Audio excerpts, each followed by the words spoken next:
At some point in almost every river, core earth is going to be exposed in the form of rock shelves or slabs of bedrock. Geologic waves uplift bedrock, pushing it towards Earth's surface.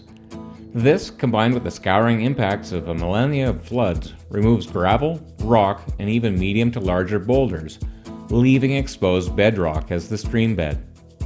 These shelves are most common in canyon rivers, where water has etched its way through the folding layers of bedrock. Where sandstone and shale seams exist, water easily cuts deeply. Where firm granite and other uniform hard rock exists, the water deflects and is forced to either eat at the lateral soil or simply flow off and out. No matter what type of rock, there's almost always a rock shelf, and where there are rock shelves, there are breaks in the current as water is forced around that rock. And in those current breaks are pockets of calm water that trout love. Much like fishing pocket water amongst boulders, it's important to poke about the edges of current and the deep pockets next to rock shelves. Rock shelves and slabs are the pinnacle of water breaks that will be ever present and provide trout habitat for most of the year. One exception occurs in tight canyons full of rock shelves. High water of spring runoff or summer floods will push trout out of these pockets into the permanent pools. The force of water becomes too great in small pockets, and it's not uncommon for several hundred yards of water to be nearly void of trout after a big fresh.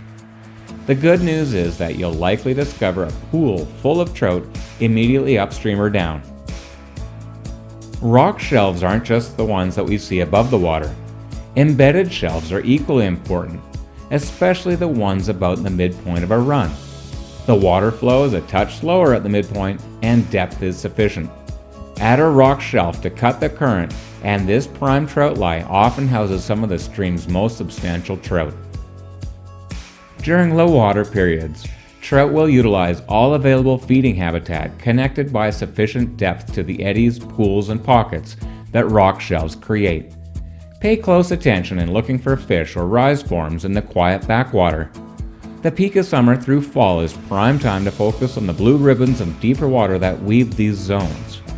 If you're on the water and lucky to hit a good hatch, spin or fall, or if terrestrials are active, you could find larger trout moving out of the deeper water to search those very fingers of blue. The secret about rivers with rock shelves is that fly fishing guides love them.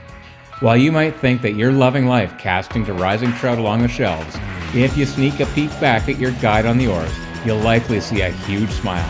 There's no freedom and joy greater than rowing a boat through a box canyon on a summer day.